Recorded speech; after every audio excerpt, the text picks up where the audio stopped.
country are finals on the mind. And so I think usually you're done by this time, but I think McKenna Warnock is wrapping up with the very last final that you could possibly have. But they've had a really good, really great practice week of finals. So we're really pleased with how they've been performing in the classroom, it sounds like, but certainly on the court. So it'll be nice when we're done with that, and then we can shift our focus solely to UCF. Central Florida is a really good basketball team coming in. They're 8-1, and their only loss has been to Tennessee, and they only lost by 8 points. They also, they're holding people to 45 points, which is very impressive. One of the greatest, the best defenses in the country right now. And along with that, they're forcing 20 turnovers. So those stats alone should catch everybody's eyes, and we've been discussing that with our team, obviously. And another neat, unique angle is they're coached by Katie Abrahamson, who is a former Hawk and obviously a coaching colleague and friend of ours. And Katie's just done a tremendous job at all of the stops she's been as an assistant and as a head coach. So I'm sure she's excited to come home. So that's kind of what we're seeing as we kick things off. And questions, Jeff? You talked about their defense, 45 a game. Teams are shooting 34% against them. What are they doing? What's their... Well, they run like a 3-2 or like a extended 2-3, and they're just really, they take away the passing lane so well. It can look a little Buzz-like, but it's not exactly that. And it's always really hard to emulate in practice when you face defenses that are really good and they're just a little different with the nuances. But they're active. They move really well. They very anticipatory. But they really take away normal passing lanes. And that's what we've tried to talk to our players about, is what might be there in practice is likely not going to be there against them. And they do just a really good job. They'll trap a little bit, but most of it is just really trying to take away the normalcies of patterns. And they're really good at picking up patterns. So, you really, I think the best thing is to kind of keep them off base a bit. Any chance you'll be, the vice president in charge tomorrow? Are you, what's... No. Uh-huh. Lisa just had a emergency kind of root canal, and she's good. It's just that right now she just came right out of it, so it would be very hard to decipher. And so the players, they might use that as an excuse, like, what? Coach, I didn't understand. But I'm pretty sure she'll get box out very clearly or hustle out very clearly. But I'm just solely pinch hitting so she can kind of rest the mouth. This will just be your fourth game in a month. Yeah. How do you regain some continuity? Yeah, I think that's been the most interesting challenge, really. And we've been really proud of our team. I think they're giving us what you can expect any team to give with that. I don't like to really talk about it because it's not an excuse. It's just more of a fact. When we had kind of that 17-day layoff collectively, and then we had 6 days of practice to come back and prepare for 3 Power 5 teams. That is a tall order, I think, for any type of team to be able to do that. And we were really proud of their efforts. But I think the big thing that did, aside from the games, the win or the loss of a game, is the loss of reps. When you don't get that in practice, the constant reps, the constant correcting, the constant, just the flow of getting to know, our freshmen getting to know, how Caitlin's going to really pass, how she's going to play it. Just the connectivity, you don't have to speak sometimes when Caitlin's looking at a McKenna. Or those things, I think, are just, they take a while. And I feel like that's what has been unique is we were kind of flowing, right? And then, unfortunately, that COVID situation. And then we come back, and then it's finals. So then we get a couple games, and then it's Christmas. So I think what we've said to the team, we know it's a challenge, but no one cares, right? You still got to figure out how to make up for that lost time and really put together, a great game plan each and every time that you go out, and don't waste a rep. I mean, we just can't afford to waste a rep. We can't afford to come and have an off practice. We can't afford to come and just, looking forward to the Big Ten season.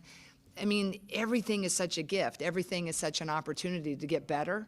And I really think they've responded. They've never used it as an excuse, but we think we played pretty well in all those, not the Duke game, but Michigan State, at Iowa State, considering what their challenges were.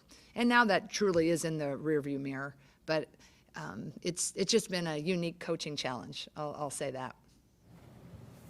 I'm good. Perfect. All right, thank you. Thanks, Jan. Thanks for filling in. Anytime. I'm a good pinch hitter. I'm good in that bullpen.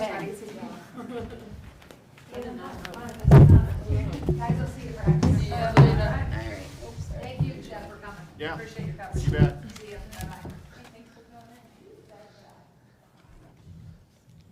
in. Brittany, do you have a question? All right, we'll go ahead and open it for questions for Caitlin Clark and Monica Sonano. Jeff? How'd finals go? I actually think I did pretty well, so I'm feeling good about it. Well, my internet went down last night, so I was taking it through my computer off my personal hotspot, but we made it through. Taking an exam or Yeah, where you at? What class? Macroeconomics. Yeah, but we made it through. It's a good time for my internet to go down now, because I won't be opening my computer for a while. Where is this team right now? Like Jan said, you've played. This will be your fourth game in a month. Do you feel like you're just kind of getting started again now, or?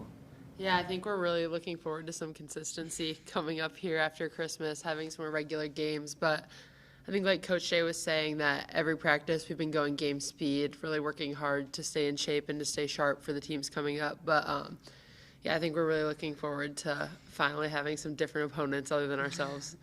Yeah, I think these past few practices and this time we've kind of had have been some of our best all year. I think just obviously going through a couple losses and seeing where we're at really has motivated us, shown us areas we need to grow.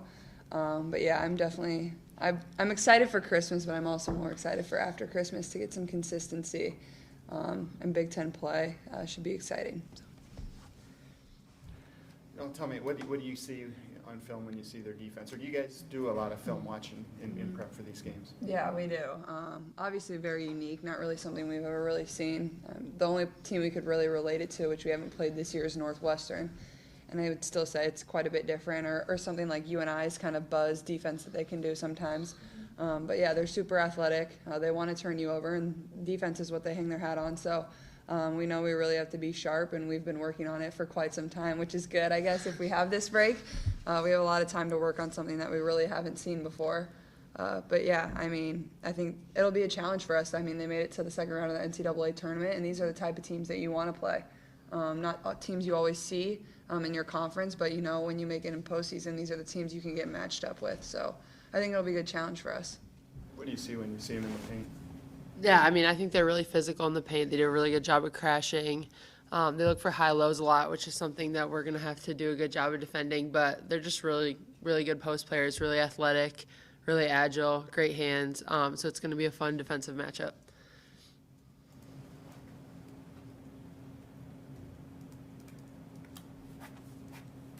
Have you been paying a lot of attention to what's going on nationally? It just seems like there's so much parity out there. NC State got beat last night. Just seems like after South Carolina, there's just a big clump of good teams. Yeah, I agree, and I think that's what you want for women's basketball. I think obviously South Carolina is pretty talented, and obviously there's quite a few talented teams up in the top, but those upsets are what makes the game so exciting. So I love that. I love being able to turn the TV on and see a 17 beat a top 5 team or something like that. I think that's awesome, and that's what you want for the game. And I think you even saw more of that last year in the NCAA tournament. I'm not sure if it was the neutral courts or whatnot, but even this year, people are going into other teams' home courts and beating them. So I think the game's really growing. You're starting to see even even more depth amongst teams. So it's pretty awesome. Good. Back in front of fans at Carver for the first time in a while. What are you looking forward to about that? I'm just excited. No, I think it'll be really fun to just kind of have our fan base behind us again and hearing the screams running out of the tunnel and all that fun stuff. And it's been a while. It's been a long time. So I think we're all just excited to get back to that. Yeah, I mean, anytime I get to play a basketball game, I'm pretty excited. But when it's in Carver, it's just a little better, I would say. So I'm glad to have 2 more at home before Christmas break and then back to Big Ten play. When you're sitting on a loss for 10 or 12 days like this, I mean, does that really kind of get the steam rising a little bit more, or, you know, how? Yeah, I mean, obviously you never want to sit on a loss, and I think that's what's so great about basketball, but obviously we kind of caught the loss at the wrong time. Usually we have a game and a couple days after where you can kind of start a clean slate, really bounce back, but obviously we had a while to sit on it, but at the same time, maybe that was good for us to build a little fire in our bellies and really compete with each other in practice, compete against our boys that come in and play with us every single day and really just get better at what we need to get better. So I think it was a good opportunity to work on ourselves. Yeah, it definitely fueled us. How will the tone of practice be today with the assumption that Lisa's not there, you know, working under Jan? What will that be like? I think that, Coach Shea does a great job of being vocal in practice, even when Coach Bluter's there. They complement each other beautifully. So I think that we'll still give it our all. I don't really think it'll – obviously having your head coach there is what you want, but even if she's not, our assistant coaches are more than capable. So I think practice will flow just as smoothly. Yeah. Yeah, she's in her office. She can't I just speak. talked to her prior to this. Cross that She's off here, then. she's here. Yeah. All right. Good? I didn't even know she had that done. Me neither. Wasn't Well, they emergency, say. so I don't think anyone knew. Shoot. Awesome, thanks guys. Thank you. Perfect. Thanks. Shoot. So. Thank you.